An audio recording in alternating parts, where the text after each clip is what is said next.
చేస్తూ ప్రార్థన చేసుకుని ఈ వాక్య పరిచయంలోనికి మనం ముందుకు కొనసాగుదాం. ప్రార్థన. మహాపరిశుద్ధుడు, మహోన్నతుడు, సర్వశక్తిమంతుడైన తండ్రి, సర్వంతర్యామి, సమస్తము ఉండి సమస్తము నా తండ్రి మీ బిడ్డల కొరకు చేస్తున్న ప్రతి మేలును బట్టి కూడా స్తోత్ర.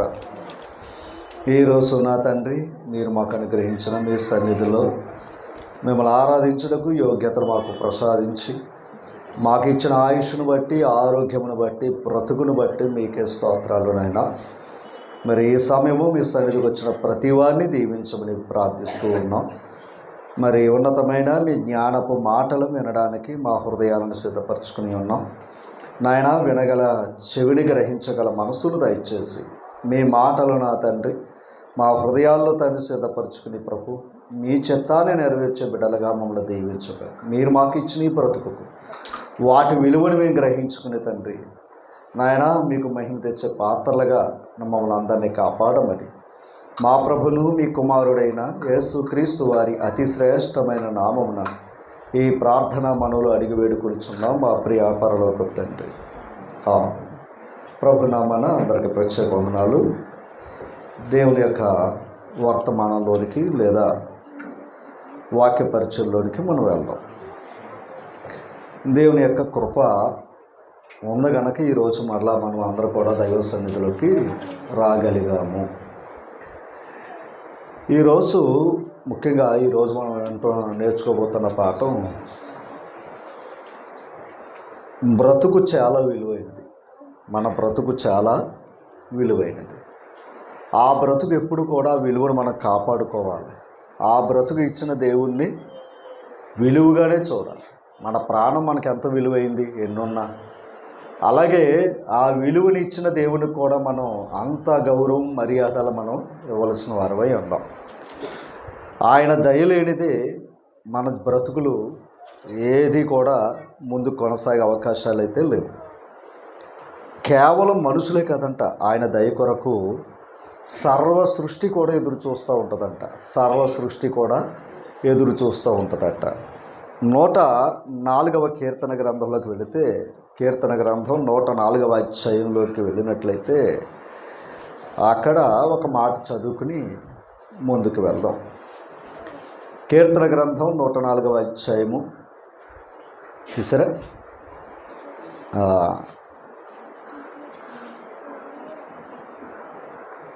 27వ వచనాన్ని చదువుతాం. 27వ వచనాన్ని చదువుతాం. తగిన కాలమున నీవు వాటికి ఆహారము ఇచ్చెదవని ఇవన్నీ నీ దయ కొరకు కనిపెట్టుచున్నవి. ఇవన్నీ 25వ వచనం. అదిగో విశాలమైన మహాసముద్రము, అందులో లెక్కలేని జలచరములు. మనకు సముద్రం కనబడుతుందో తప్ప లోపల ఉన్న ఆ విలువ అంటే జలచరాలు అంటే సముద్రంలో నివసించే ప్రాణులు మనకు కనపడవు. చూడండి, సముద్రమును, అందులో లెక్కలేని జలచరములు, దానిలో చిన్నవి ఉన్నాయి, పెద్దవి ఉన్నాయి. చిన్న చేపలు ఉన్నాయి, పెద్ద చేపలు ఉన్నాయి, జీవరాశులు ఉన్నవి. అందులో వాడలు నడుచుచున్నవి, దానిలో ఆటలాడుటకు నీవు నిర్మించిన మకరములున్నవి. ఇవన్నిటికీ ఈయన ఏం చేస్తున్నాడంట? అదనమాట, తగిన కాలమందు నీవు వాటికి ఆహారము ఇస్తున్నావని చెప్పారు. ఇవన్నిటికీ ఆహారం దేవుడు ఇస్తున్నాడంట. మనం ఏదో ఈరోజు చేపలు పెంచుకుంటూ ఉంటాం. ఇందులోని ఎంక్వైరీలు వేసి ఆ చేపల రోడ్డు తెచ్చుకుని వేసుకుంటాం. పొద్దున ట్యాబ్లెట్, సాయంత్రం ట్యాబ్లెట్, చిన్న ట్యాబ్లెట్లు వేస్తూ ఉంటాం. ఏ చిన్నవి కదా, మరి అవి చిన్నవి కాబట్టి చిన్నది వెంటనే సరిపోతున్నాయి. మరి సముద్రంలో మరి మహాతిమింగళాలు ఉన్నాయి. మరి వాటికి ఆహారం ఎంత పెట్టాలి? మరి వాటికి ఆహారం పెట్టేది ఎవరో? అదనమాట. ఆ మరలా ఏంటో తెలుసు, తగిన కాలమందు వాటికి ఏం పెడుతున్నాడంటే ఆయన, అంటే దానికి టయానికి వచ్చినట్టు పెట్టాలంటది. అది కూడా పెట్టేది దేవుడు. ఆ తర్వాత మాట చదువుతాం. అవన్నీ అంతే, ఇవన్నీ నీ దయ కొరకు. అంటే అంత పెద్ద తిమింగలం కూడా ఆయన దయ కొరకు ఎదురు చూస్తుందట. ఓకేనమ్మా.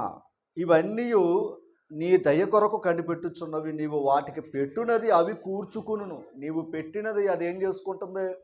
కూర్చుకుంటుంది. తర్వాత నీవు గుప్పిలి విప్పగా అవి మంచి వాటిని తిని తృప్తిపరచును. ఓకేనా? అవి తిని ఏమవుతున్నాయంట? తృప్తిపరుస్తున్నాయంట. అయితే భక్తుడు కూడా ఓ మాట చెప్తున్నాడు. భక్తుడు కూడా ఒక మాట చెప్తున్నాడు. 119వ కీర్తన 17వ వచనం. 119వ కీర్తన 17వ వచనం తీసరమ్మా. నీ సేవకుడైన నేను బ్రతుకునట్లు నా ఎడల నీ దయారసము చూపుము. అంటే మనం బ్రతకాలన్నా కూడా ఆయన దయ కావాలి. లోకంలో ఉన్న జీవరాశులు బ్రతకాలన్నా ఆయన దయ కావాలి. అవి ఆయన దయ కొరకు కనిపెడుతున్నాయి. ఇక్కడ సేవకుడు, దేవుని యొక్క భక్తుడు కూడా ఎవరి కొరకు ఎదురు చూస్తున్నాడో? నీ దయ కొరకు కనిపెడుతున్నానయ్యా అని చెప్తున్నాడు ఆయన. ఎందుకు ఆయన దయ? బ్రతకడానికి. ఆయన దయలేనిదే మనకేమవుతుంది? బ్రతుకు ఉండదు. కనుక ఆయన దయ ఉంది కనుక ఈరోజు ఇక్కడికి వచ్చి కూర్చున్నాం. ఆయన దయ ఉంది కనుక ఈరోజు మనం ఇక్కడ ఆయన మాటలు వినే అవకాశం మనకే ఉంది. కనుక ఆ మాట చెప్తూ ఉన్నాడు. కొన్ని సందర్భాలు మీకు చూపిస్తాను చూడండి. ఆయన దయచేత బ్రతుకుతున్నావా అంటే ఒక విషయాన్ని మీకు చూపిస్తాను చూడండి. సంఖ్యాకాండం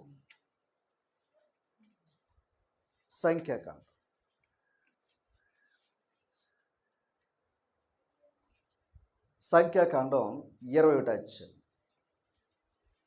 సంఖ్యాకాండం 21 అధ్యాయం తీసారమ్మా.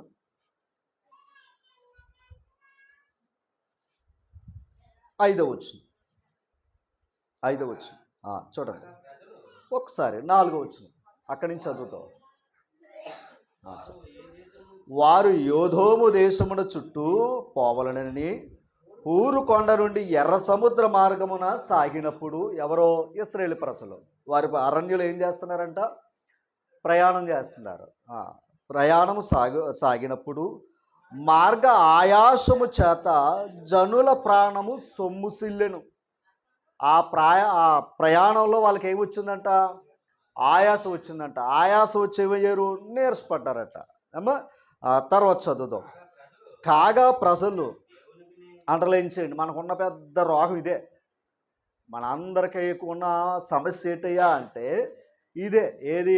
దేవునికిని మోషేకును విరోధంగా మాట్లాడతాం మొదలెట్టారట. ఒకసారి మోషేకును దేవునికి ఎలాంటి మాటలు మాట్లాడుతున్నారో? ఏనాడైనా ఏ జీవైనా దేవునికి వ్యతిరేకంగా మాట్లాడలేదంట.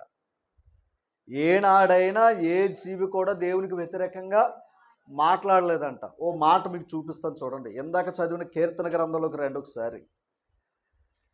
కీర్తన గ్రంథంలోనే ఇందాక మనం చదివాం చూసారా? 104వ అధ్యాయము చదివరా?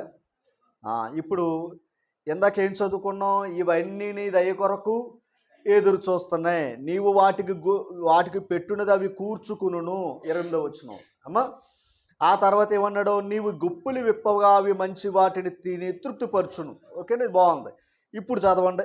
నీవు ముఖము మరుగు చేసుకొనగా అవి కలత పడుతున్నాయి, కంగారు పడుతున్నాయి అంట. అంటే దేవుడు వాటికి మరుగు చేసుకున్నాడు అనుకోండి, అవి ఏమవుతున్నాయి? కలత పడుతున్నాయి అంట. తర్వాత నీవు వాటి ఊపిరి తీసివేయునప్పుడు అవి ప్రాణములు విడిచి మంటిపాలగును. వాటి ఊపిరిని విడిచినప్పుడు అవి ఏమవుతున్నాయి? ఇందాక నుంచి చదువుకున్నాం. వాటికి ఆహారాన్ని దేవుడు సిద్ధపరుస్తున్నాడు. మరి మనకు ఆహారం ఏది? మనకు ఆహారం ఏది? అవే కదా. చెప్పండి. ఈరోజు ఎన్ని చేపలు చనిపోయి ఉంటాయి, ఈరోజు ఎన్ని కోళ్ళు చచ్చిపోయి ఉంటాయి. అలా చంపుతున్నప్పుడైనా ఒక మాట అనలేదంట. ఎవరినే? అది అన్నమాట. ఎందుకంటే అవి పుట్టిన ఎందుకు? పాయింట్ అర్థం చేసుకోవాలి. అవి ఆ దేవుడు దానికి బ్రతుకు ఎందుకు ఇచ్చాడో తెలుసండి? అది బ్రతికి మరొక బ్రతుకిచ్చి చచ్చిపోవాలి. అది బ్రతకాలే, మరొకరికి బ్రతుకివ్వాలి, చచ్చిపోవాలి. అది సృష్టి ధర్మం. అందుకే వాటికి పెట్టాడంట. అవి సంతోషంగా ఉన్నాయంట. ఇప్పుడు ఆయన ఏం చేశాడు? వాటిని ఏం చేశాడు? వాటి ఊపిరిని తీశాడు. అంటే ఎవరు తీశారు? మనమే తీసాం. అంటే మనకు అధికారం ఇచ్చాడు కనుక. అధికారం ఇచ్చాడు కనుక వాటిని ఏం చేస్తాం? కోస్తాం. అంతేనా? కోసేసాం. ఇప్పుడు అవి ఏమైనాయి? ప్రాణం ఏమైనాయి? విడిచిపెట్టాయి. అవి మట్టి పాలు అయిపోయినాయి. గమనించాలి. అంతేగాని ఒక్క మాట ఏదైనా అందది? అది నేను అంటుంటా. ఇప్పుడు వీళ్ళ మార్గ ప్రయాణంలో ఏమొచ్చిందంటే వీళ్ళకి ఆయాసం వచ్చిందంట. ఈ మాట చదువుదాం, మళ్ళీ అక్కడికి వెళ్దాం. మార్గ ప్రయాణంలో ఆయాసము కలుగగా ఇప్పుడు ఏం మొదలెట్టారట వీళ్ళు? దేవునికిని ఆ దేవుని గురించి చెప్పే మాటలు చెప్పేవాడికి ఏం మాట్లాడుతూ మొదలెట్టారంట? విరోధంగా మాట్లాడారట. విరోధంగా మాట్లాడటం దైవానికి ఇష్టమైంది కాదు. ఎందుకంటే మనం అందరం ఆయన యందు బ్రతుకుచున్నాము, ఉనికి కలుగుచున్నాము. మన జుట్టు ఆయన చేతిలో ఉంది. ఎవరి చేతిలో? ఎంతగా మార్గము, ఆ ప్రయాస, ఆ యొక్క ఇబ్బంది ఎవరు తెచ్చారయ్యా అంటే మనమే తెచ్చుకున్నాం. ఆయన తెచ్చిపెట్టలేదు మనకి. ఎందుకంటే తినొద్దురా ఆనాడు చెప్పాడు. ఫలం తిన్నాడు. అప్పుడు ఏమన్నాడు? నువ్వు కష్టపడితే కానీ ఇది పండదురా అని చెప్పాడా లేదా? నీ ప్రయాసముతో తింటావని అన్నాడా లేదా? అలాగే స్త్రీకి పెట్టింది ఏంటి? ప్రసవేదన. అవునా కదంటారా? వాళ్ళిద్దరికి పెట్టాడా లేదా? ఎందుకని? మాట వింటే సమస్య లేదు. మాట వినకపోవటం వల్ల కలిగిన నష్టం తెచ్చుకున్నాం. ఇప్పుడు ఆ నష్టం వచ్చిన తర్వాత మన ప్రయాణంలో, మన జీవిత యాత్రలో మనకు ఆయాసం కలిగింది కదా అనుకుని దైవాన్ని మీద తిరుగుబాటు ఎప్పుడూ చేయకూడదు. ఎందుకంటే నీ దేవుడని యెహోవాను శోధించకూడదు. దేవుణ్ణి ఎప్పుడు కూడా మనం ఇలా ఎందుకు చేసావని మాట అనకూడదు. యోబు భక్తుడు అదే చెప్పాడు. భార్య వచ్చి దేవుణ్ణి దూషించి చచ్చిపోవాలి అందలేదా? అందుకే మన జీవితాలు సమస్యలన్నీ మీరు ఒకసారి కూర్చుని ఆలోచన చేస్తే మనం ఎప్పుడైనా సరే సమస్యలు వస్తాయి, రావని నేను అంటలేదు. ఖచ్చితంగా అసలు మనుషులు పుట్టింది ఎందుకు? శ్రమానుభవానికే పుట్టారంట మనుషులు. యోబు గ్రంథంలో అన్నాడా లేదా? అసలు పుట్టికే శ్రమానుభవం కోసం పుట్టామంటమాట. తర్వాత కొరింథీ పత్రిక 7వ అధ్యాయంలోకి వెళ్తే వివాహం చేసుకుంటే ఏ సంబంధమైన శ్రమలు ఉంటారని చెప్పాడు ఆయన. అన్నాడా లేదా? మరి శ్రమలు కావాలని దూకిన తర్వాత ఏదాల్సిందే.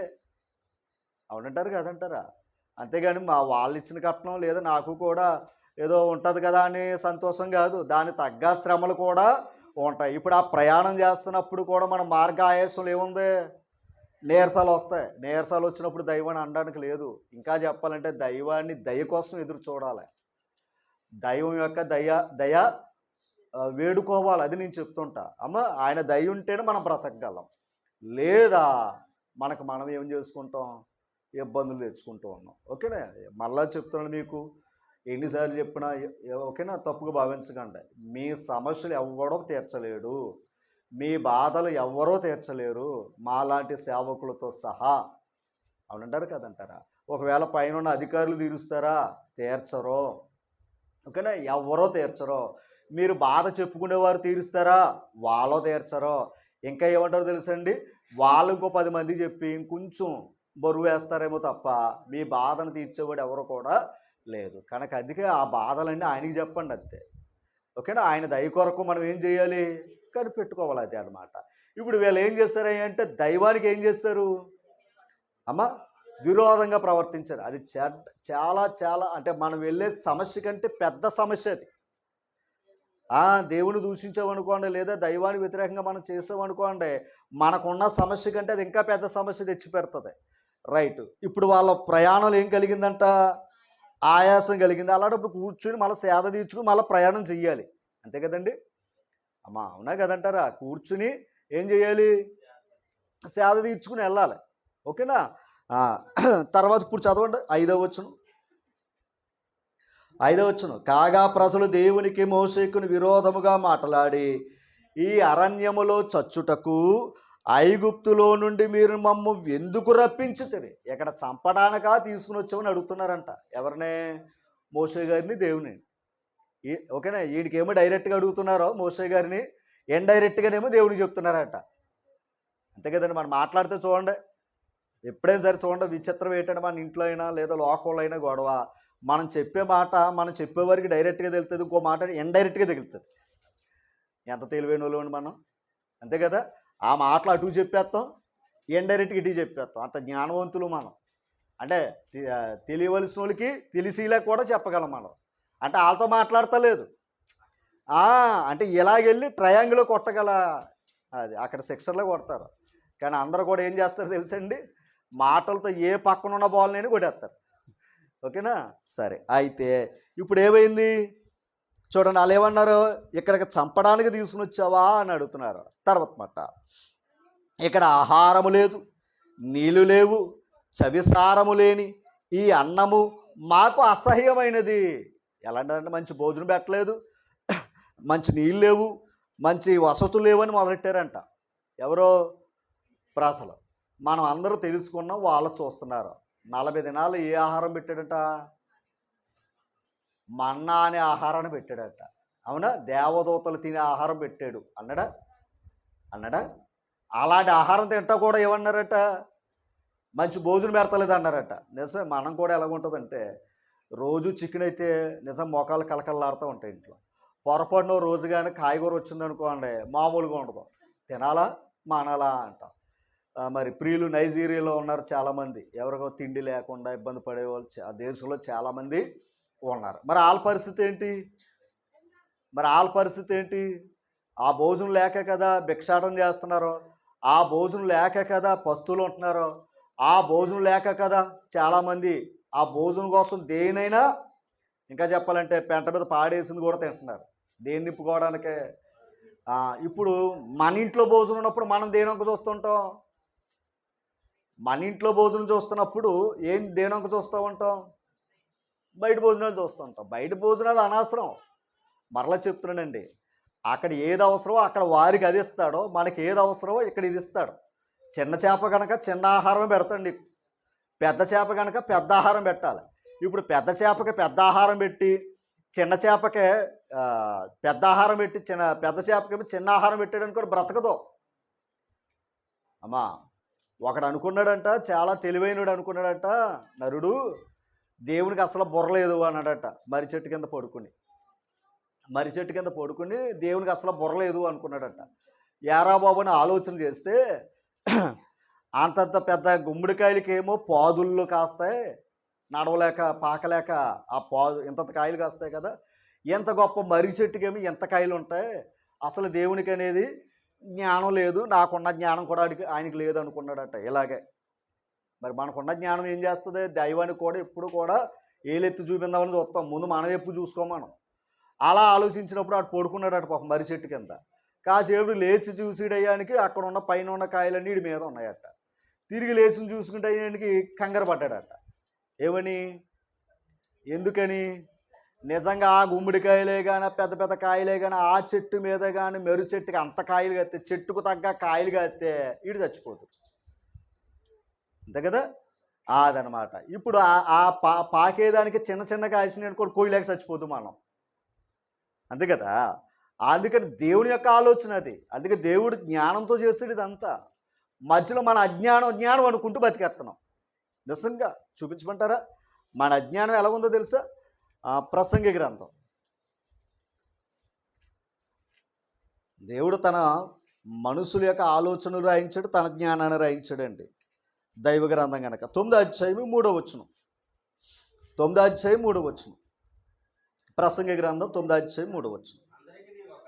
అందరికీ ఒకటే ఆ గతి సంభవించును, సూర్యుని క్రింద జరుగు వాటన్నిటిలో ఇది బహు దుఃఖకరము అన్నాడట. ఏంటో చూడ బాధాకరమైనది ఏంటి? మరియు నరుల హృదయము దేంతో నిండి ఉంది? అన్నం పెట్టే దేవుడే నచ్చటం లేదు, ఇంకా మనుషుడు ఎలా నచ్చుతాడు? అర్థం చేసుకోవాలి. అన్నం పెట్టే ఆయన, ప్రాణం ఇచ్చే ఆయన, అన్నీ ఇచ్చే ఆయనే ఇప్పుడు ఎలాగున్నాడో నచ్చటం లేదు. ఇప్పుడు అదే చెడు, దేవుని విడిచిపెట్టటమే చెడు. అమ్మా, తర్వాత ఈ మాట చదువుకోండి. వారు బ్రతుకు కాలమంతయు వారి హృదయమందు ఏముందంట? వారి హృదయాల్లో ఆ వెర్రేంటి? నేను అనుకున్నది గొప్పదే, దేవుడే తెంగరోడు, నేనే తెలివైనోడిని. ఇప్పుడు చదువుకున్నాం కదా, ఏది నాకే గాన శక్తులు ఉంటే మొత్తం అంతా నా చేతిలో ఉంటుంది. అవునా? ఎవరి ఆలోచనలు వాళ్ళకు ఉంటున్నాయి, ఎవరి ఉద్దేశాలు వాళ్ళకు ఉంటున్నాయి. మనం ఎన్ని అనుకుని ఆయన చిత్తమే జరిగిస్తూ ఉంటాడు. ఓకేనా? ఇప్పుడు మన హృదయాలు ఏముంది? వెర్రి ఉందా లేదా? ఆ వెర్రిలోనే నిజం అనుకుని బతికేస్తున్నాం మనం. ఇంతకు ఏమనుకోకుండా అసలు వెర్రిగాలి మనమే. కానీ మనందరికీ దేవుడు ఎలాగ ఉన్నాడో వెర్రోళ్ళలాగా ఉన్నాడు. అందుకే వీళ్ళు ఏమన్నారో, మంచి భోజనం పెట్టలేదు, ఈ దేశంలో చంపేయడానికి తీసుకొచ్చావా, నీళ్ళు ఇవ్వలేదు, ఇవన్నీ అన్నాడట. ఎంత దారుణం అండి అది. అంటే దాని అర్థం ఏంటంటే, మనుషులు సడన్గా మర్చిపోయే వ్యక్తి ఎవరైనా ఉంటే దేవుడు. ఓకేనా? మర్చిపోయే వ్యక్తి ఎవరైనా ఉన్నారు అంటే వీళ్ళకి దేవుడు ఒక్కడే మర్చిపోతాడు. అందరిని గుర్తుంటారు. మీరు ఎప్పుడైనా చదువుకోండి, అందరూ గుర్తుంటారు. మనుషులు అందరు కీడు చేసినోడు కూడా గుర్తుంటాడు, ఎందుకంటే అవసరం ఉంది కనుక. ఏమ్మా కిందకు వచ్చేద్దాం. ఏది సంఖ్యాకాండం దగ్గరికి వచ్చేద్దాం. ఇప్పుడు చూడండి అక్కడ, కాగా ప్రజలు దేవునికి మోషేకు విరోధముగా మాట్లాడి అరణ్యములో చచ్చుటకు ఐగుప్తులో నుండి మీరు మమ్మల్ని ఎందుకు రప్పించితిరి? ఎందుకు రప్పించారు? చంపడానికా దేవుడు? కానాను దేశంలో క్షేమంగా ఉండడానికి దేవుడు, అంతేనా? అదే కదండి, కానాను దేశాన్ని కదా ఇస్తానన్నాడు. పాలు తేనెలు ప్రవహించు దేశం. వీళ్ళ మనసులో ఏముంది? ఇప్పుడు ఆ దేశం వెళ్ళేంత వరకు వీళ్ళు ఓర్చుకోవాలి, అంతేనా? ఆ దేశం వెళ్ళేంత వరకు వీళ్ళు ఏం చేసుకోవాలి?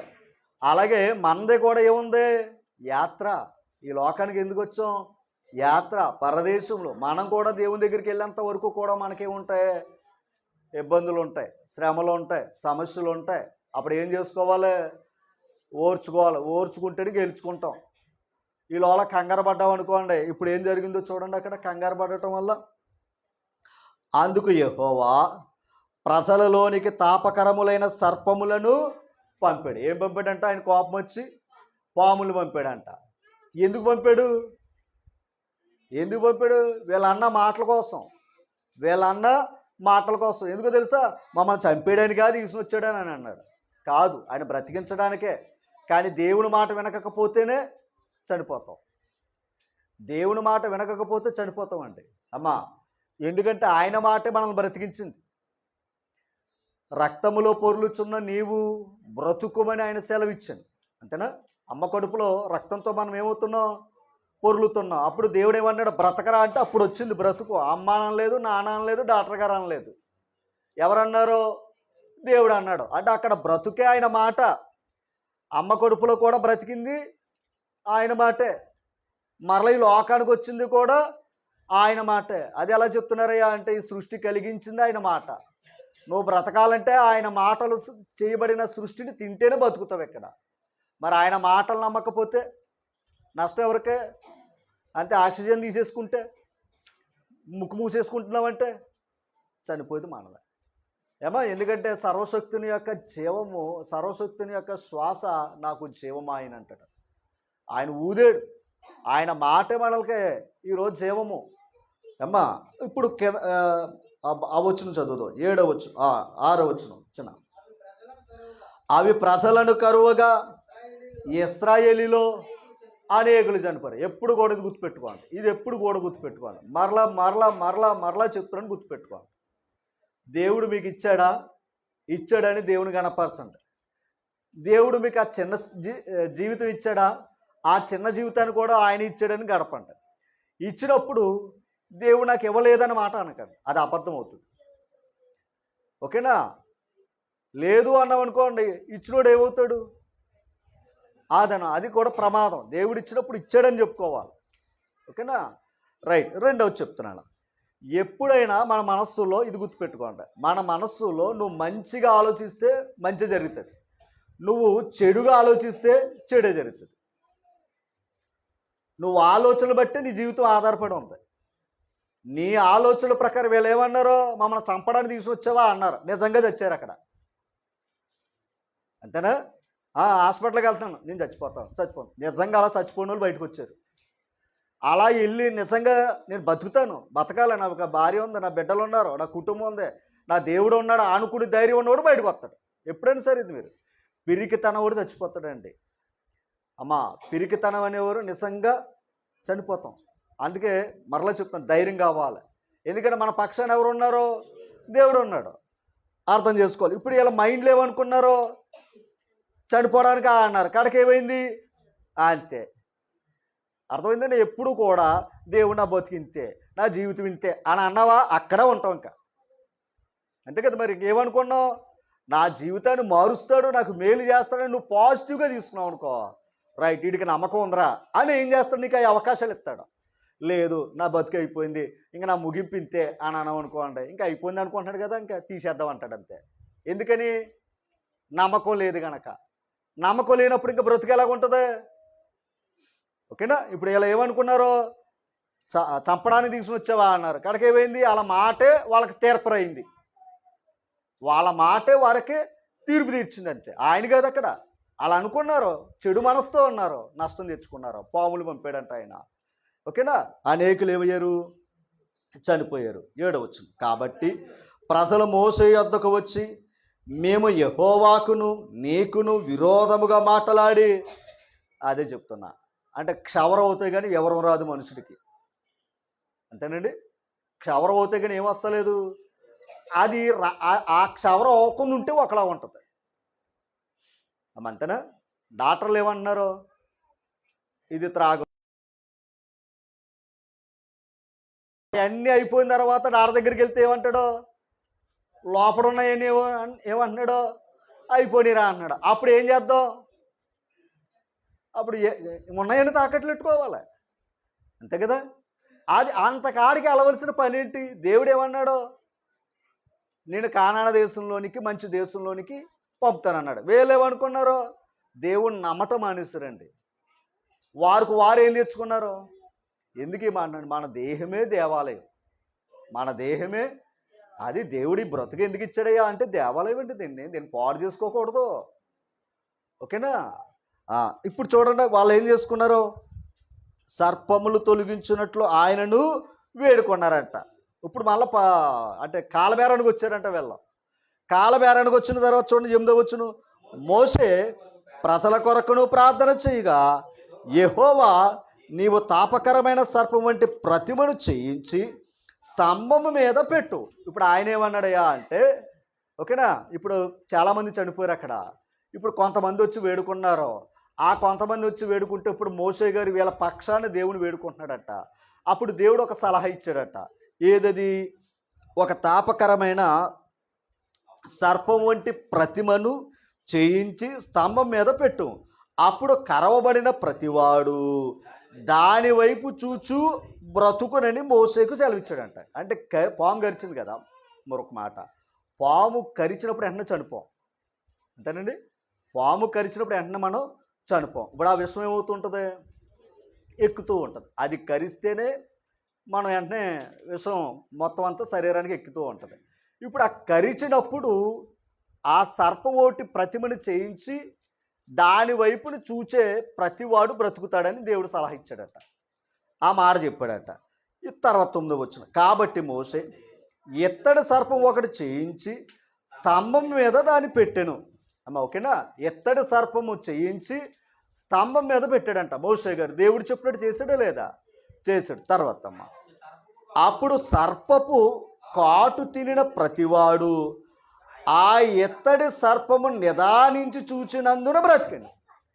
అమ్మ, సర్పము కాటు కరిచిన ప్రతివాడు ఆ సర్పాన్ని నిదానించి చూచిన ప్రతివాడు ఏమయ్యాడంట? బ్రతికాడు. ఇప్పుడు సర్పం బ్రతికించిందా? ప్రశ్న. ఆ సర్పం ఎలా బ్రతికించిందా? మరొక మాట, లేవికాండం 18వ అధ్యాయం 5వ వచనం. లేవికాండం 18వ అధ్యాయము 5వ వచనం.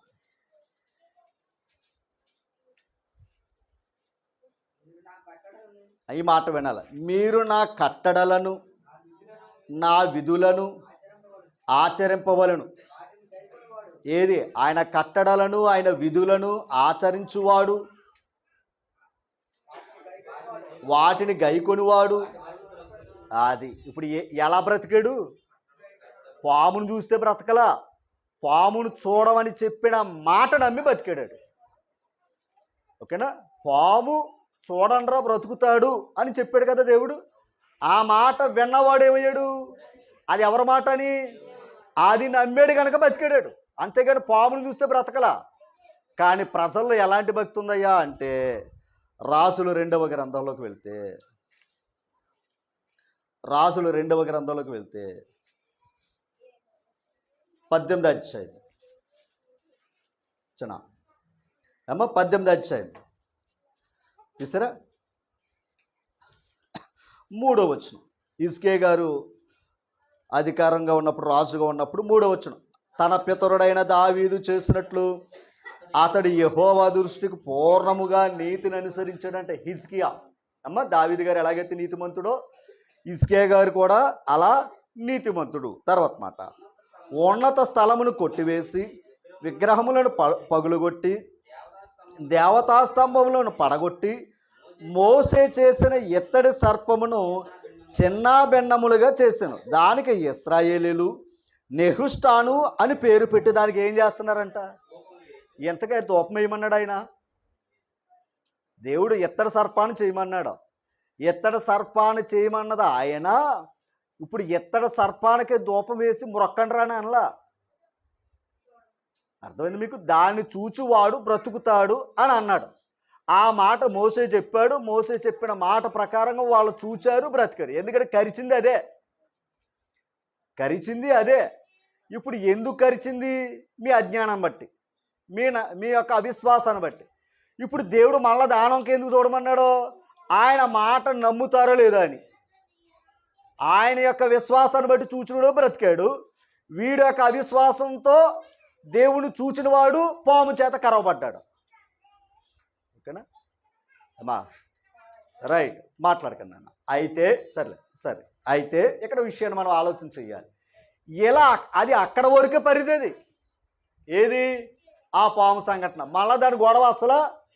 కానీ ఇశ్రాయేల్ వారు ఏం చేశారయ్యా అంటే, పామును చూసే కదా మన రక్షణ వచ్చింది అని ఆ పామును తీసుకుని వచ్చి దేవాలయంలో మళ్ళీ చోట పెట్టి దానికి ధూపం వేయడం మొదలెట్టారంట. నెహుష్టాను అని పేరెట్టారట. దాని అర్థం ఏంటంటే ఇత్తడి సర్పము అని అర్థం అంట. ఇత్తడి రేకు. అందుకే చాలా గమనించాలి, పాములు కొన్ని ఇత్తడితో ఉంటాయి. అది అక్కడ గొడవ, ఇప్పుడు కూడా వదలలేదు. ఓకేనా? అంటే ఇప్పుడు ఆ పామును కూడా కొలిచేవారు ఉన్నారా లేదా ఇశ్రాయేల్ వారిలో?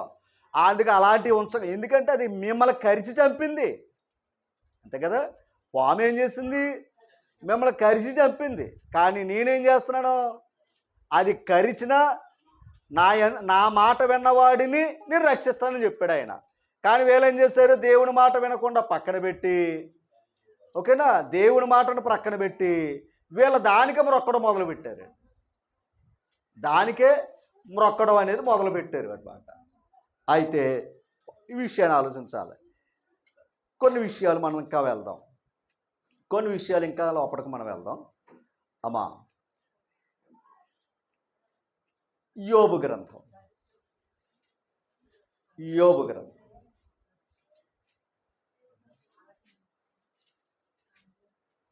నాని ఒకసారి చూడండి, వెనక్కి చూడు, ఆయన చూడండి. అయితే దేబెట్టండి, దేబెట్టుకోండి. యోబు గ్రంథం 14 అధ్యాయం.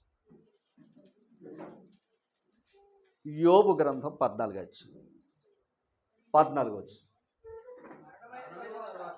మరణమైన తరువాత, ఈ మాట చూడండి, మరణమైన తరువాత నరులు బ్రతుకుదురా అన్నాడు. ఓకేనా? ఒకటి, ఇక్కడ బ్రతుకుతున్నదే ఆయన దయ. ఇక్కడ బ్రతుకుతున్నదే ఆయన దయ. ఏమా? ఆయన దయ. ఇప్పుడు మరణమైన తర్వాత కూడా బ్రతుకుందా అని ప్రశ్నేశాడు ఆయన. ఎవరో భక్తుడు. ఏమా? యెషయా గ్రంథంలోకి వెళ్దాం.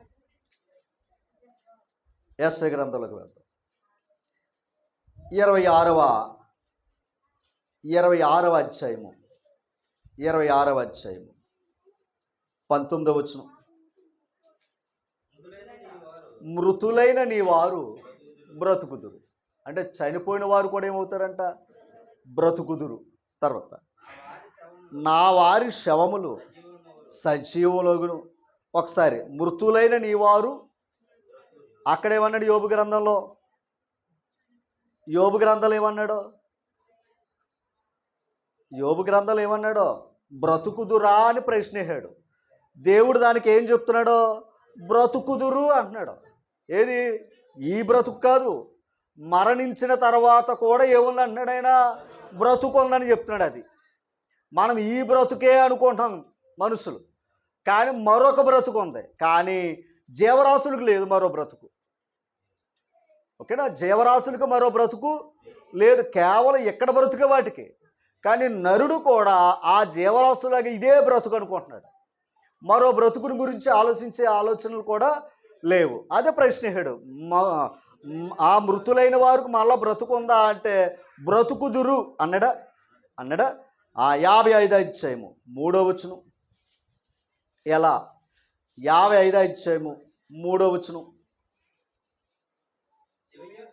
ఈ మాట చూడాలి. చెవియొగ్గి, అది చెవియొగ్గి నా యొద్దకు రండి, మీరు విని ఎడల, అదనమాట, మీరు వింటే బతుకుతారు, మీరు వింటే బ్రతుకుతారంట. అంటే మనం బ్రతకాలంటే ఏం చెయ్యాలి? ఆయన మాట వినాలి. ఏం చెయ్యాలి? చెవులు అట్టుకుని రావాలి. దేవుని దగ్గరికి ఏం పట్టుకుని రావాలి? ఇప్పుడు చెవులు ఎందుకు ఇచ్చాడు ఆయన? అదనమాట. ఎవరు మాట్లాడడానికి? ఇప్పుడు ఈ చెవులు మరలా అనుకోవద్దు సుమా, మరలా అనుకోవద్దు. ఏదైనా అలంకరించుకోండి స్త్రీలు, కాదన్నాం. ఏదైనా వినండి, అది మీ ఇష్టం. కానీ ఎవరి మాట వినాలి? పురుషులతో సహా. అప్పుడు ఏమవుతారు? ఆదిని అంటారు. ఇప్పుడు దీనికి ఏదైనా అలంకరించుకున్నా, లేదా మరోటి దీనికి ఏదైనా పెట్టుకున్నా, పురుషులు పెట్టుకున్నారు పూర్వకాలంలో, స్త్రీలు పెట్టుకున్నారు, దానివల్ల ఏమి లేదు. అదనమాట. ఓకేనా? ఇప్పుడు ఆయన మాటలు వింటే ఏముంది? బ్రతుకుంది. ఎక్కడ బ్రతుకులు ఆయన దయ ఉండాలి. ఒకవేళ చనిపోయిన తర్వాత మరో బ్రతుకు కూడా ఆయన ఇస్తున్నాడు. 2 బ్రతుకులు ఉన్నాయి, 2 బ్రతుకులు ఉన్నాయి. అందుకే ఇందాక చెప్పాను, జీవరాశులు ఉన్నాయి, పక్షులు ఉన్నాయి. ఇవన్నీ కూడా అవి బ్రతికి మరొకను బ్రతికించి చచ్చిపోతున్నాయి. మరో బ్రతుకు లేదు వాటికి. వేటికి? అదనమాట, ప్రాణులకి. కానీ మనకేముంది? ఎక్కడ బ్రతుకుంది? మరొక బ్రతుకు ఉంది. ఎంత ధన్యులు అండి మనకి. 2 బ్రతుకులు ఉన్నాయి మనకి. ఒకటి ఎక్కడ బ్రతుకుంది, 2 దేవునితో ఉండే బ్రతుకు కూడా ఉంది. 2 బ్రతుకులు కలిగిన వ్యక్తి. అంతేగాని ఒక గుర్రం అక్కడికి వెళ్దో, ఒక హంస అక్కడికి వెళ్దో, ఒక కోడి అక్కడికి వెళ్దో, ఒక గొర్రె అక్కడికి వెళ్దో, ఒక బర్రె అక్కడికి వెళ్దో. ఎక్కడికే? ఇవన్నీ ఎక్కడికే? ఇవన్నీ ఎందుకు అయ్యా అంటే మనకే. ఇవన్నీ మనకోసమే, మనం బ్రతకడానికి. మనకే మరో బ్రతుకుంది. ఇక్కడ తింటూ బ్రతుకుతున్నాం, తిండి లేకపోతే చచ్చిపోతాం కదా. రెండవది, ఆయన మాటలు వింటే బ్రతుకుతాం. ఆయన మాటలు వింటే బ్రతుకుతాం. యోహాను సువార్త 11వ అధ్యాయం. యోహాను సువార్త 11వ అధ్యాయం.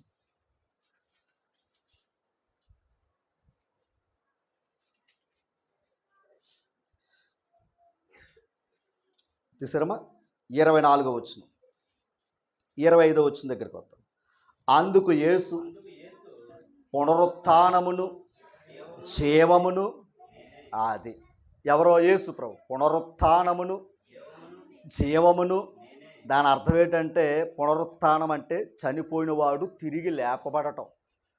మృతులైన నీ వారు బ్రతుకుదురా అన్నాడా? మరణమైన తర్వాత నరులు బ్రతుకుదురా అన్నాడా? అది ఎవడు చూసాడు అంటున్నాడు కదా లోకంలో. ఎందుకంటే వీడికి అంత మించి జ్ఞానం తెలీదు. ఓకేనా? అంతకు మించి జ్ఞానం తెలియదు. ఎందుకంటే మనుషుల జ్ఞానం ఎలాగ ఉంటుంది? ఎందుకు ఉంటుందయ్యా అంటే ఇందాక చెప్పాను, వెర్రితనం ఉంది వాడి హృదయాల్లో. ఏముంది? అందుకే వెర్రోడు వెర్రే చెప్తాడు. అందుకే ఆ జీవితం ఎవడు చూసి వచ్చాడు రా. అందుకే ఇక్కడ ఏం చెయ్యాలి? మనుషుల ఆలోచనలు ఎలాగున్నాయో చెప్పమంటారా? యెషయా గ్రంథం మరలా వచ్చిన దగ్గరికి వస్తాను. మనుషుల ఆలోచనలు వెర్రితనం అన్నాను కదా. వెర్రివారు ఎలాగున్నారో ఒక మాట చూద్దాం. చూడండి, వెర్రివారు ఎలాగున్నారు అన్న మాట కూడా చూద్దాం. 22వ అధ్యాయం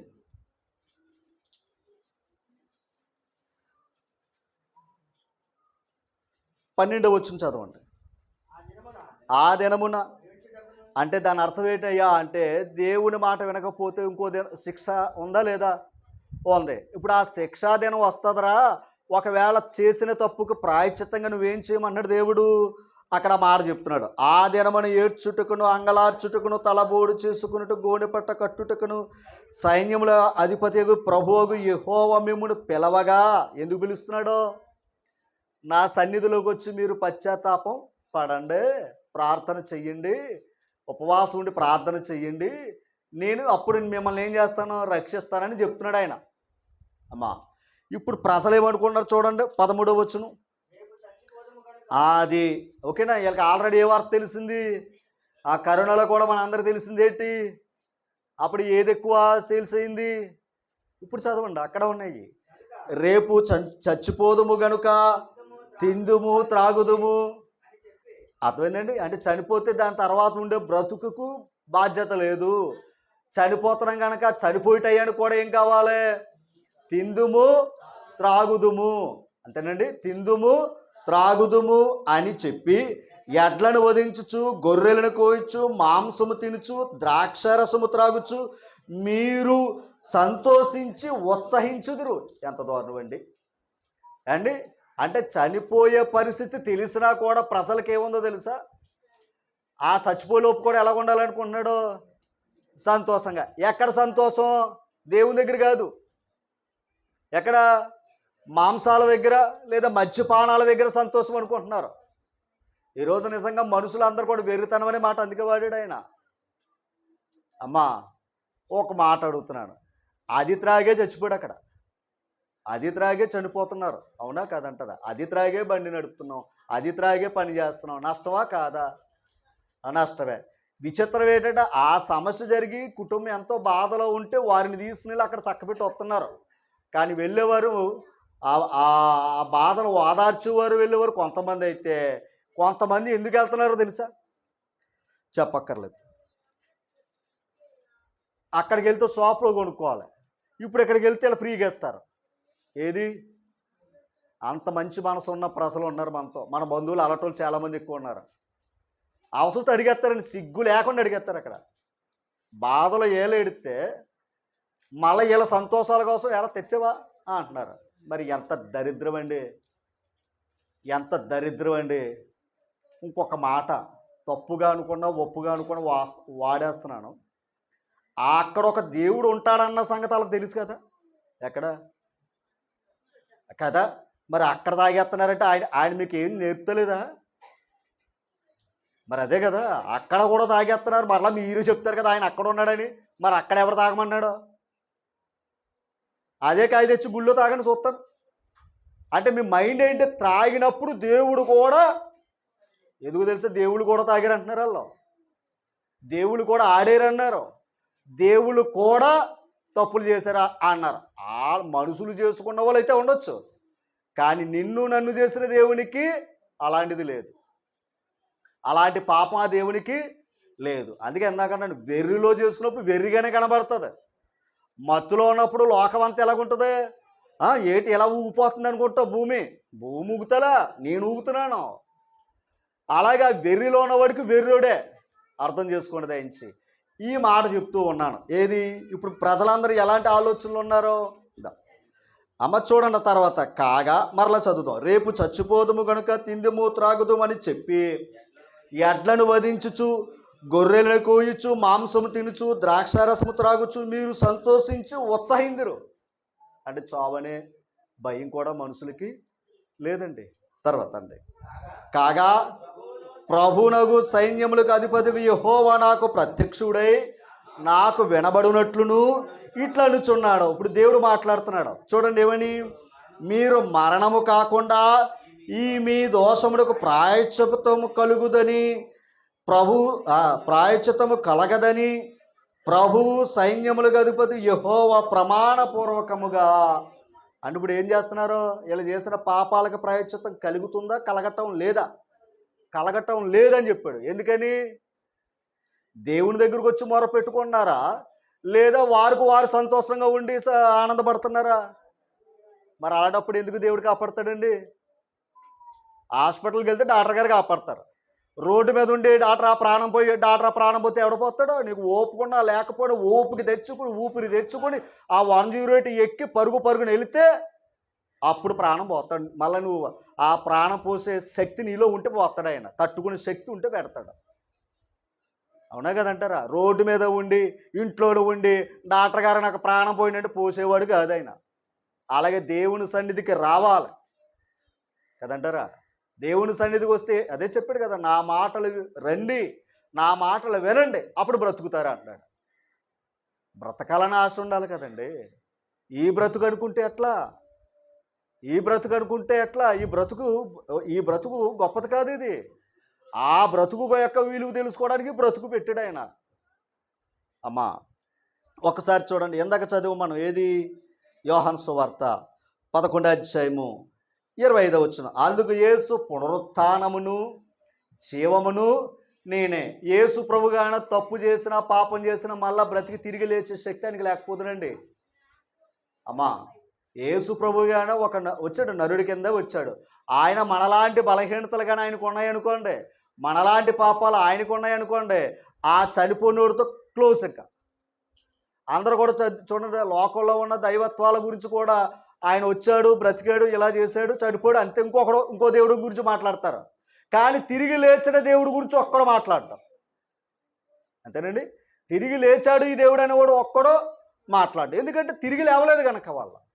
మరి యేసు ప్రభు, అందుకే ఆయన గురించి మాట్లాడుకుంటున్నాం. ఆయన తిరిగి లేచాడు అనడానికి రుజువులు ఉన్నాయి. తిరిగి లేచాడు కనుక మనం నమ్ముతున్నాం. తిరిగి లేచాడు గనుకే ఆయన దగ్గరకు వస్తున్నాం. ఓకేనా? ఆయన పాపాలతో ఉండి ఆయన దోషాలు ఉంటే ఆయన కూడా తిరిగి లేచే అవకాశం లేదు కనుక గమనించాలి. ఇప్పుడు చూడండి, ఆయన ఏమన్నాడు? అందుకు యేసు పునరుత్థానమును జీవము నేనే, నా యందు విశ్వాసముంచువాడు చనిపోయినను. అది ఆ మాట. నా యందు విశ్వాసముంచి చనిపోతాం. ఏది? ఈ దేహం చచ్చిపోతాం, చావు అంటారా? యేసుప్రభు చనిపోయా లేదా? యేసుప్రభుని అనుసరించిన అపోస్తులు చనిపోయారా లేదా? యేసుప్రభుని గురించి చెప్పిన వాళ్ళు అందరూ చనిపోయారు లేదా? అందరూ చచ్చిపోయారు. కానీ ఈయన యందు విశ్వాసం ఉంచేమయ్యారు? చచ్చిపోయారు. ఇప్పుడు చదవంటాయి, చనిపోయినను నా యందు విశ్వాసం ఉంచువాడు చనిపోయినను బ్రతుకును. అది అంట. చనిపోయినను ఇందాక చదువుకున్నాం, మరణమైన తర్వాత నరులు బ్రతుకుదురా అన్నాడు కదా. ఆ బ్రతికేది ఎవరయ్యా అంటే బ్రతుకుండగా బ్రతుకునిచ్చిన దేవుని తెలుసుకోవాలి. చనిపోయిన తర్వాత తిరిగి లేచి బ్రతుకు చూపించుకున్నాడా, ఆ దేవుని అనుసరిస్తే ఆ దేవుడు నీకు బ్రతుకిస్తాడు. ఓకేనా? ఆ దేవుడు నీకు మరలా బ్రతుకు ఇస్తాడు. ఎక్కడ బ్రతుకు కూడా ఆయన దయ చూపిస్తాడు. ఓకేనా? ఆ తర్వాత మరో దేవుని దగ్గర ఉండే బ్రతుకును కూడా ఆయన ఇస్తాడు. ఎందుకంటే యేసుప్రభు ఎక్కడా బ్రతికాడు, ఆ తండ్రి దగ్గర బ్రతికాడు. ఇప్పుడు ఏ బ్రతుకు కావాలి? రెండూ అవసరమే. ఎక్కడ బ్రతకటం ఆయన దయ కావాలి, ఆ దేవుడు ఆ తండ్రి ఉండే లోకంలో బ్రతకాలంటే ఆయన మాటలు మనకు అవసరమై ఉన్నాయి. అందుకని ఆ మాటలు విన్నవాడు బ్రతుకుతాడురా బాబు అన్నాడు ఆయన. ఆ తర్వాత మార్చాడు, బ్రతికి నా యందు విశ్వాసముంచు ప్రతివాడు ఎన్నటికీ చనిపోడు. అంటే ఎన్నటికీ చనిపోడు అంటే ఎక్కడ? ఆ పరలోకంలో. ఆ పరలోకంలో ఏమి లేదు? చావు లేదు. అమ్మా పరలోకంలో ఏమి లేదు? చావు లేదు. అక్కడ ఎక్కడ ఉందో చావు? ఇక్కడే. చావు అనేది ఇక్కడ. చావు మృతుల లోకం ఇది. ఇక్కడ చనిపోతాం. ఎలాంటి వాడైనా ఎన్ని సంవత్సరాల బ్రతికినా చనిపోతాం. కానీ ఆ లోకం ఏమి లేదు? అది దేవుడు ఉండే లోకంలో చావు లేదు. ఎందుకు లేదంటే శరీరం లేదు గనక, ఎందుకంటే సృష్టి లేదు గనక. ఆ లోకం స్వర్గం, పరలోకం గనక ఆ లోకంలో దేవుడు. ఇంకో మాట తెలుసా? ఈ లోకానికి సూర్యుడు చంద్రుడు అవసరమై ఉంది. ఈ లోకంలో ఉన్నాం గనక ఆకలి అవసరమై ఉంది. కానీ ఆ లోకంలో ఆకలి దప్పికలు లేవు, సూర్యుడు చంద్రుడు లేడు. యుగ యుగాలు దేవునితో ఉండే భాగ్యాన్ని ఆ దేవుడు మనకే ఇస్తున్నాడు. అక్కడికి వెళ్ళాలంటే ఏం చెయ్యాలి? అదే చెప్పాడు కదా, అక్కడికి వెళ్ళాలంటే ఏం చెయ్యాలి? ఒక మాట చూద్దాం. రోమపత్రిక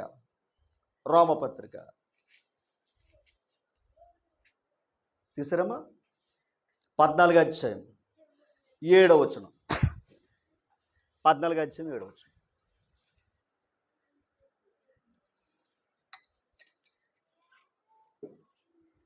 రోమపత్రిక 14వ అధ్యాయం 7వ వచనం. మనలో ఎవడును తన కోసమే బ్రతకడు, ఎవడును జాగ్రత్తగా ఉండాలి. ఈ పాయింట్ కొంచెం మనసు పెట్టండి అమ్మా. ఇప్పుడు చెప్పుకున్నది మనసు పెట్టండి. ఇప్పుడు మనలో అన్నాడు. మనలో అంటే ఎవరి గురించి మాట్లాడుతున్నాడు?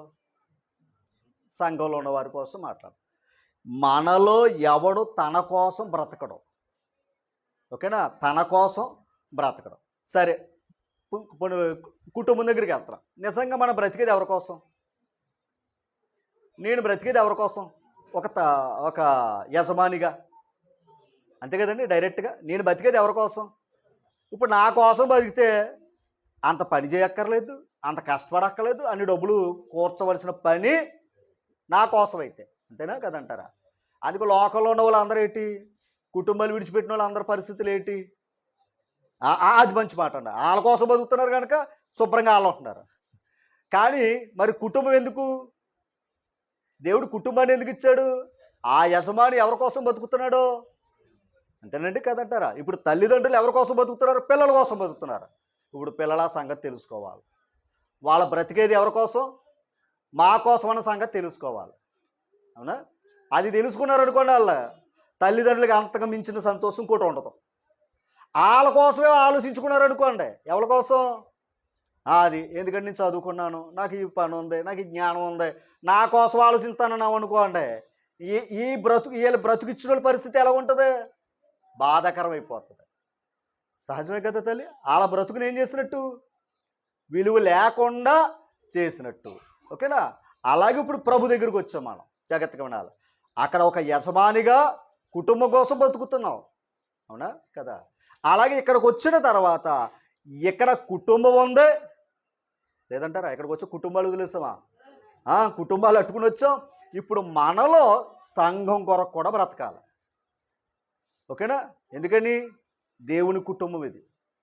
అదే మాట చెప్తున్నాడు, మనలో ఎవడు తన కోసమే బ్రతకడు, ఎవడును తన కోసమే, నా కోసం ఎప్పుడు చచ్చిపోకూడదు. ఇది మరలా మీ మనసులో పెట్టుకోండి. మీ కొరకు మీరు చచ్చిపోకూడదు, మీ కోసం మీ కొరకు చచ్చిపోకూడదు. ఎప్పుడు చచ్చిపోతాం? కీర్తన గ్రంథంలోనే చనిపోదాం, అందరూ చనిపోదాం, అందులో ఎటువంటి సందేహం లేదు.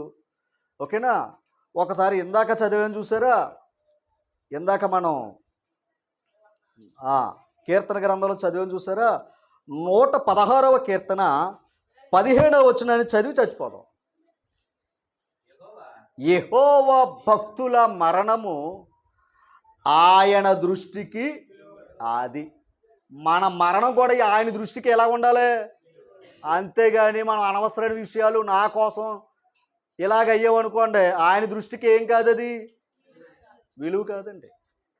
విలువను పోగొట్టుకున్నావు. ఇంకో మాట అడుగుతున్నా, అసలు ప్రాణం విలువైనదా అన్నాను. ప్రాణం విలువైందా? నిన్న ఫేస్బుక్లోనో లేకపోతే మొన్న తండ్రి మరి ఏ వ్యాధో ఏటో తెలియదు కానీ పాపం ఇక్కడ ఒక పైప్ వేశారు. అంటే కోమాలోకి వెళ్ళిపోయాయన, కదులు లేదు, మెదులు లేదు. ఇంతకు తల్లి బహుశా అంటే క్లారిటీగా లేదు. తల్లి ఆ బిడ్డను, చిన్న బిడ్డను తీసుకుని వచ్చి తండ్రి దగ్గర ఎడుతుంటే ఆడు ఎలా చూసాడంతే, ఎలాగ కన్నురెప్ప ఎలాగ అంతే. ఆడు నవ్వలేకపోతున్నాడు, మాట్లాడలేకపోతున్నాడు, స్పందించలేకపోతున్నాడు. అంటే ఇప్పుడు అక్కడ ప్రాముఖ్యమైనది ఏంటో చెప్పాడు తెలుసు? అక్కడ భార్యాభర్తల మధ్య, బిడ్డల మధ్య ఆరోగ్యం ఉంటే చాలరా బాబు అన్నాడు ఆయన. ఓకేనా? ఆస్తిపాస్తులు కాదంటండి, ఏం కావాలి? ఆ బిడ్డ నాన్న అన్నా కూడా ఆ తండ్రి ఏం చేయలేకపోతున్నాడు? అమ్మ అనే మాట అనలేకపోతున్నాడు కదా. బుర్రలో కదిలినా అలా చూసాడు తప్ప బిడ్డ మీద చెయ్యలేకపోతున్నాడట. అలాంటి బ్రతుకులు కూడా లోకంలో ఉన్నాయి. మన బ్రతుకులు ఏమో ఏదో చూసేసుకుంటాం, మనం కంగారు పడిపోయి. మన బ్రతుకులు నిజం చెప్తున్నానండి, అదృష్టవంతులు. ఈ 2 కాళ్ళు కదిలి ఇక్కడికి వచ్చి కూర్చున్నావు, 2 చేతులు కదులుతున్నాయి, 2 కళ్ళు కనబడుతున్నాయి. ఇంకా చెప్పమంటారా? పోనీ మన భార్యని తిట్టాం అనుకుందాం, మన బిడ్డల్ని తిట్టాం, నోరు మాట్లాడుతుంది కదా. ఒకవేళ ఆ నోరే లేకపోతే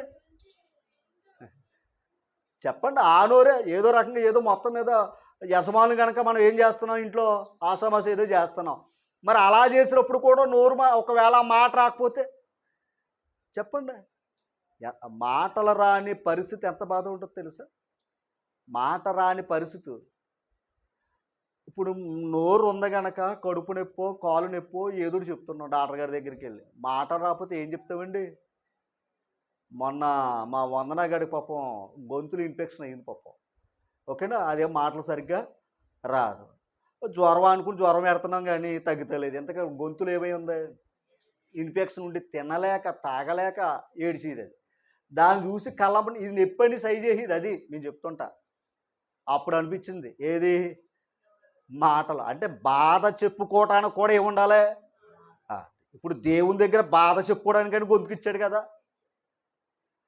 అమ్మా, ఆ తండ్రి ఆ బిడ్డను చూసాక నాకు అనిపించింది అనమాట, నిజంగా ఇక్కడ ఏమే తప్పు కనుకోండి, ఏదో చిన్న చిన్న బలహీనతలు వస్తాయి, రావని నేను అంటలేదండి. అందరూ ఎవరో పరిపూర్ణమైన ఆరోగ్యాలతో లేవు, ఖచ్చితంగా బలహీనులు అనారోగ్యాలతో ఉన్నారు. అది పెద్ద సమస్యగా మీరు తీసుకోవద్దు.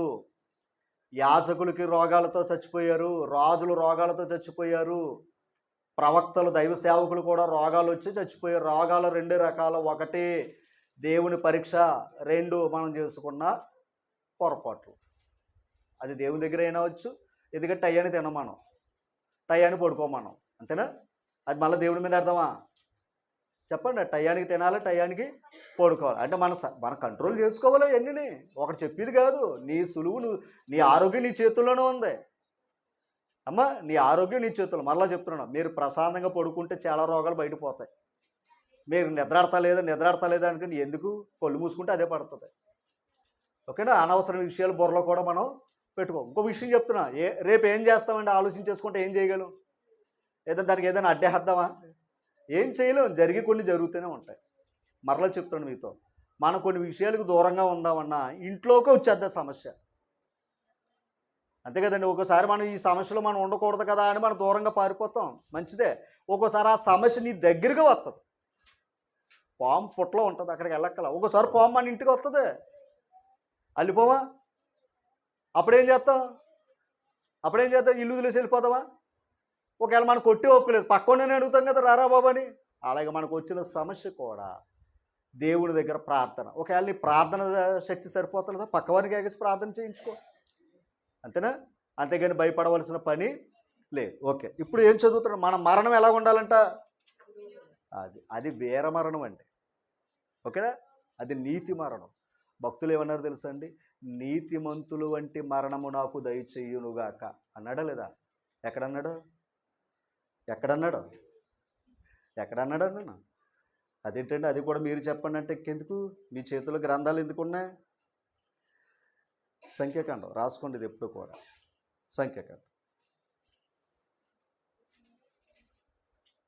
23 అధ్యాయం 10వ వచనం కింద వచనం ఉంటుంది, కింద వచ్చిన చదవండి. అది ప్రార్థన చెయ్యాలి. ప్రార్థనలు అది ఎప్పుడు జ్ఞాపకం చేసుకోండి అమ్మా. ఎందుకంటే మరణం ఎప్పుడు వస్తుందో, ఇప్పుడు ఆ మరణం వచ్చేలోపు ఏమన్నాలి? మన బిడ్డకి మంచి భర్తలు రావాలని ప్రార్థన చేస్తాం చేయవా? మొత్తం మీద వస్తారా రారా? వస్తారా? వచ్చేటప్పుడు ఏమంటాం? మంచి జీవితాలు, మంచి కుటుంబాలు ఇవ్వాలని ప్రార్థన చేస్తాం లేదా? రైట్. తర్వాత మనం వెళ్ళిపోతాం. కానీ ఇంకా మన బిడ్డలు ఒక ఇంట్లో పెట్టడానికి ఒక సమయం అనేది సెట్ చేసుకుంటాం. కానీ మరణం అనేది చిన్న బిడ్డ, వెదురుమూలలో బిడ్డ, మరి చాలామంది సహకరించారు. చిన్న బిడ్డ మెదడు వ్యాధితో చనిపోయింది ఆ అమ్మాయి. చిన్న బిడ్డ, బాబు, చక్కని కుర్రోడు. అంటే ఎంతో ఖర్చు పెట్టారు, ఎంతో ప్రయాసపడ్డారు, కానీ ఏమవ్వలేదు. దైవచత్వం, అది ఏమై ఉందో మనకు తెలుసు. అది ఇంకొంచెం నాకు వినబడ్డది ఏంటంటే, ఇప్పుడు ఇది అవుతుంది కదా, మనం అనకూడదు. ఓకేనా? ఏది దేవుడు కీడు విషయంలో శోధించడం, మనమే చేసుకుంటున్నాం కొన్ని విషయాలు. ఓకేనా? రైట్. ఇప్పుడు ఎలాంటి మరణం కావాలి?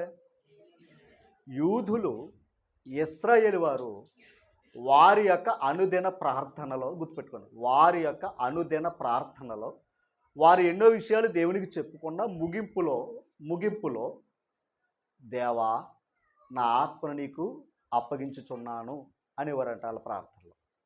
యేసుప్రభు చేశాడో లేదా? స్తెఫను చేశాడో లేదా? స్తెఫను చేశాడో లేదా? దాని అర్థం ఏంటి? నా బిడ్డలను అప్పగిస్తున్నాను, నా జీవితాన్ని అప్పగిస్తున్నాను, ఇవన్నీ నీకు అప్పగిస్తున్నాం అంటున్నాం కదా. అసలు దేన్ని అప్పగించాలి? ఆత్మను అప్పగించాలంట. ఆత్మను అప్పగించడానికి నువ్వు ప్రతి ప్రార్థనలో పెట్టుకోవాలంట. మన ఇంట్లో బియ్యం ఉన్నా కూడా దేవా మా కుటుంబాన్ని దీవించు అని అంటావా? అర్థం చేసుకోండి. కానీ అవన్నిటికంటే ముందు మన ప్రార్థనలో నా ఆత్మను నీకు అనాలి. ఎందుకంటే ఆ ప్రార్థనే తర్వాత మన జీవితం ఎలా ఉంటుందో తెలదు. కానీ ప్రార్థన ద్వారా దేవుడికి మన ఆత్మను ఏం చేసినట్టు? అది అదృష్టం అనమాట. ఎంత తెలివైన వాళ్ళండి వాళ్ళ. ఓకేనా? మనం మరలా చెప్తున్నాను. ఓకే, మొదటి కొరింథీ పత్రిక, తిమోతి పత్రిక 5:6 5:6 ఈ మాట చూడాలి. సుఖ భోగములు యందు ప్రవర్తించున్నది బ్రతుకుచుండియు. ఎలా తీర్చేడు చూసారా? సుఖాల కోసం భోగాల కోసం బ్రతికే బ్రతుకు మరణంతో సమానమట. చూసారా? సుఖాల కోసం భోగాల కోసం బ్రతికే బ్రతుకుని దేవుడు ఎలా ఇచ్చాడు? ఆ మాట నేను అన్నమాట కాదు. సుఖభోగములు యందు ప్రవర్తించున్నది బ్రతుకుచుండియు. అది మన అవసరతలు ఆయన తెలుసు, మన అవసరతలు ఆయన తీరుస్తాడు. అవసరతల కోసం ప్రార్థన చేయండి, కానీ భోగాల కోసం ప్రార్థన చేయకూడదు. భోగాల కోసం ప్రయాసపడకూడదు. అలా ప్రయాసపడితే ఏమవుతామండి? దేవుని దృష్టిలో బ్రతుకుతున్నాం, దేవుని దృష్టిలో ఏమై ఉన్నాం? చనిపోయామంట. అంటే ఇప్పుడు మన బ్రతుకేంటి? ఒకసారి మళ్ళీ అక్కడికి వెళ్దాం. రోమపత్రిక కొన్ని విషయాలు ఉన్నాయి, త్వరగా చదివేసుకుని ముగించేసుకుందాం. 13వ అధ్యాయం తీసారా? ఒకసారి చూడండి. 7వ వచనం, 14:7. మనలో ఎవడను తన కోసము బ్రతకడు, ఎవడను తన కోసము చనిపోడు. మనము బ్రతికినను ప్రభు కోసమే బ్రతుకుచున్నాం. ఇప్పుడు బ్రతుకెవరిదే? క్రైస్తవుడు అయిన తర్వాత మన బ్రతుకెవరిదే? ప్రభు కోసం. ఒకప్పుడు నీ కోసం బతికావు, ఒకప్పుడు నీ కోసం బ్రతికావు, అవునా కదంటారా? ఇప్పుడు బాప్తిసం తీసుకున్న తర్వాత మనం ఎవరి కోసం బతుకుతున్నాం చెప్పాలి? ఎవరి కోసం? ప్రభు కోసం బ్రతుకుతున్నాం. ఆ తర్వాత చదువుతాం, చనిపోయినను. అదనమాట. చచ్చిపోతే ఎవరి కోసం చచ్చిపోవాలి? అప్పులైపోయి లేదా సమస్యలు వచ్చినాయి, ఈ రకంగా ఇప్పుడు మరణంగా తెచ్చుకోకూడదండి అమ్మా. ఒకవేళ చనిపోయి ఏ విషయంలో చనిపోవాలి? ఈ రోజే మరొక న్యూస్ చూశాను. ఒక బాబు దేవుని పనిలోనే చనిపోయాడంట, పరిచర్లోనే చనిపోయాడంట. తల్లి అంత తేలిగ్గా తీసుకుందో తెలుసా? యెహోవా ఇచ్చెను. అది ఉదయకాలం చూశాను. ఓకేనా? అది ఉదయకాలం చూశాను. అంటే దాని అర్థం ఏంటి? ఎవరి పనిలో చనిపోయాడు ఆయన? అప్పుడు ఏమవుతుంది? ఆయన ఆత్మ సంతోషంగా ఉంటుంది, అవునా కదంటారా? ఈ లోపల మన కంగారు పనులు ఎప్పుడు చేసుకోకూడదు. మరలా ప్రేమ, ఎందుకంటే ఆయన ఇచ్చిన బ్రతుకు ఆయనకి అప్పగించాలి. మనకు సమస్య వచ్చిందా ఆయనకి అప్పగించాలి, కష్టం వచ్చిందా అప్పగించాలి, బిడ్డల మాట వింటలేదా దేవునికి అప్పగించండి. గత కాలం చెప్పాం, అహితోపేలు కొడుకే తండ్రిని ఏం చేస్తున్నాడో తరుగుతున్నాడు. గుర్తుపెట్టుకోండి, కొడుకే తండ్రి మీద ఏం చేశాడు? తిరుగుబాటు చేస్తున్నాడు. మరి ఏం చేశాడు దావీదు? కొడుకు మీద తిరుగుబాటు చేయలేదు. ఆ సమస్యను ఎవరికి అప్పగించాడు? దాన్ని ఏం చేశాడు? చెడగొట్టాడో లేదా దేవుడు? అంతే. మనం చేయవలసింది ఏంటంటే ప్రార్థన అండి. మరలా మీకు చెప్పేది ఏంటంటే, ఏ సమస్య వచ్చినా ప్రార్థన. ఎలా చేయాలి ప్రార్థన అంటే? ఎలా చేయాలి? అర్థమైందండి? మీ మనస్సులు, మీ హృదయం దేవునికి కనపడాలి. అటు భక్తిగా, అంటే మనం చేసే మన కన్నీళ్ళు కార్చేది ఆయనకి కనబడాలి. ఇప్పుడు బాధలు వచ్చినప్పుడు మనం కళ్ళంపట వస్తాయి రావా? ఓ బాధ చెప్పినప్పుడు, ఎదుటివారితో చెప్పినప్పుడు మనం బాధపడతామా లేదా? ఆ కన్నీళ్ళు మనుషుల దగ్గర చేస్తే అది విలువ కాదేమో, కానీ ఆ కన్నీళ్ళు దేవుని దగ్గర కారిస్తే విలువ ఉంటుంది కదా? చెప్పడా? ఆ కన్నీళ్ళు దేవుని దగ్గర కారిస్తే విలువ ఉంటుందా ఉండదా? ఎందుకంటే ఆయన సన్నిధిలో ఏం చేశాడు? ఇజ్కి అలాగే కన్నీళ్ళు కాల్చాడు. ఏం చేశాడు దేవుడు? ఆయుష్కాలాన్ని. అది అలాగే మన సమస్యలు ఎంత ఇంకా చెప్తున్నాడు. మాట వినే వాళ్ళు ఉన్నారండి. కొందరు ఏం చేస్తున్నారంటే వాళ్ళ ఇష్టాలు సరగా వారు వెళ్ళిపోయిన వాళ్ళు కూడా ఉన్నారు, అవునా కదంటారమ్మా? కనీసం ఆ కొంచెం భయం, ఒకవేళ 100% మన మీద మాట వినకపోయినా కనీసం 50% అయినా అంటున్నారు కదా అండి. ఆ 50% వినదైనా మనం ఏం చేసుకోవాలి? ఆ 100% చేసినోడికి అప్పగిస్తూ ఉండాలి. బిడ్డలు చూడండి, పరీక్షలో మార్కులు తగ్గుతున్నాయి అనుకోండి, ఏం చేస్తాం? మాస్టర్ చెప్తాం, ఇంకా బాగా చెప్పండి బాబు, ఇంకా బాగా చెప్పండి, ఇంకా మార్కులు రావడానికి ప్రయత్నం చేయండి అంటావానమా? చెప్పాలి.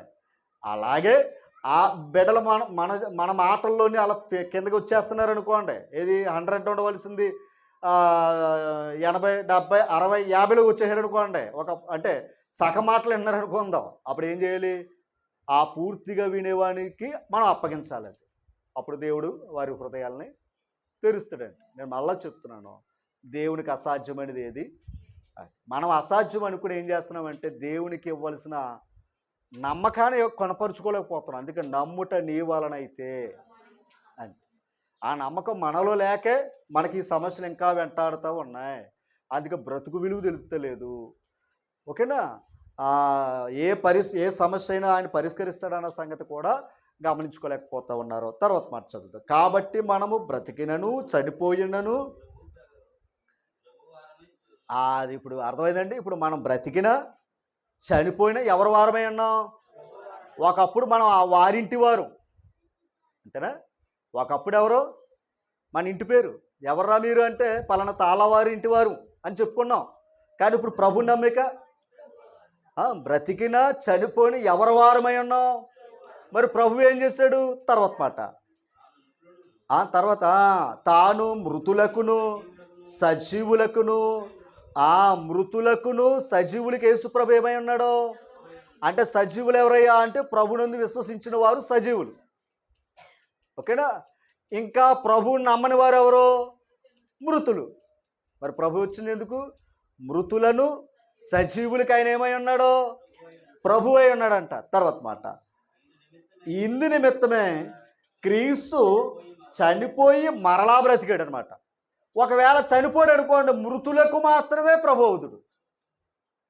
ఇప్పుడు తిరిగి లేచాడంటే దాని అర్థం ఏంటి? సజీవులకు కూడా ప్రభు.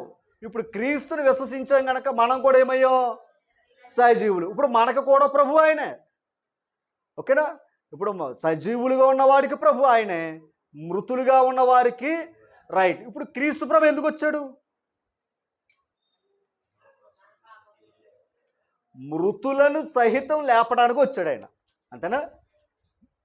ఇందాక చదువుకున్నాం కదండి, మృతులు నీ వారు బ్రతుకుదురా అని ప్రశ్న ఉంది కదా. బ్రతికించడానికే కదా ఆయన వచ్చాడు. బ్రతికించడానికి వచ్చి ఏం చేశాడు ఆయన చెప్తాడు. కొరింథీ 2వ పత్రిక 4వ అధ్యాయం. కొరింథీ 2వ పత్రిక 4వ అధ్యాయం. ఈ ఒక్క వచనం చదివి ముగింపు చేసుకుందాం. 4వ అధ్యాయము 7వ వచనం నుంచి చదువుతాం. అయినను ఆ బలాధిక్యము మామూలమైనది కాక దేవునిదై ఉండునట్లు మట్టి ఘట్టములలో, ఇంతకీ ఐశ్వర్యం అంటే మట్టి ఘట్టాలు ఏం పెట్టాడంటే ఆయన ఆలోచించాలి. లోకం కనపడే ఐశ్వర్యం నిజం కాదు. ఓకేనా? కానీ దేవుడు మన మట్టి ఘటాల్లో ఏం పెట్టాడంట? చూడండి, ఆ ఐశ్వర్యమును మాకు కలదు. ఆ ఐశ్వర్యం ఎక్కడ తీసుకెళ్తుందో తెలుసా అమ్మా? పరలోకం తీసుకెళ్ళే ఐశ్వర్యం. ఈ లోకంలో ఐశ్వర్యం ఏంటి? మనుషులు గౌరవించే ఐశ్వర్యం ఇది, అంతేనా? ధనం ఉంటే ఏం చేస్తారు? మనుషులు గౌరవిస్తారు. మనుషుల ద్వారా ఘనత ఇచ్చే ఐశ్వర్యం ఇది. కానీ ఈ దేవుడిచ్చే ఐశ్వర్యం ఏడు తెలుసండి? పరలోకానికి చేరే ఐశ్వర్యం. ఇది సంపాదించుకోవాలి మనం ముందు అమ్మా. తర్వాత ఎట్టిపోయినను శ్రమ పడుచున్నను ఇరికింపబడి వారము కాము, అపాయములో ఉన్నను కేవలం ఉపాయము లేని వారము కాము, తరవమడుచున్నను దిక్కులేని వారము కాము, పడద్రోయబడినను నశించు వారము కాము. యేసు యొక్క జీవము మా శరీరమందు ప్రత్యక్షపరచబడుటకై యేసు యొక్క మరణ అనుభవమును మా శరీరమందు ఎల్లప్పుడూ వహించుకుని పోవుచున్నాము. ఓకేనా? తర్వాత యాలయనగా యేసు యొక్క జీవము కూడా మా మర్త్య శరీరమునందు ప్రత్యక్షపరచబడినట్లు సజీవులమైన మేము ఎల్లప్పుడూ యేసు నిమిత్తము మరణమునకు అప్పగింపబడుచున్నాం. ఎవరి నిమిత్తం అప్పగించబడుతున్నారో అదనమాట. తర్వాత మార్చద్దు. కావున మాలో అది అంటే గమనించాలి. కావున మాలో మరణమును మీలో జీవమును కార్యసాధకమై ఉన్నది. ఒక్కసారి ఆగుతాం. వీళ్ళు ఏం చేస్తున్నారంటే ప్రభుని ప్రకటిస్తున్నారు. ప్రకటించేటప్పుడు వీళ్ళకి ఏం కలిగినాయి? శ్రమలు, బాధలు, ఆటంకాలు, నష్టాలు అన్నీ జరిగినాయి. వాళ్ళు అన్న మాట ఏంటి తెలుసండి? ఇరికింపబడి వారము కాము, అపాయములో ఉన్నను ఉపాయం ఉంది. అపాయంలో ఉన్న కూడా ఏముంది? ఎందుకంటే ఆ ఉపాయం ఇచ్చినోడు ఆయన. అపాయాలు వస్తాయి, దాన్ని తప్పించుకునే మార్గం కూడా ఇచ్చేవాడు ఆయన. నీకు సమస్య వచ్చిందయ్యా అంటే దాని పరిష్కారం కూడా ఆయన మీద ఆధారపడితే.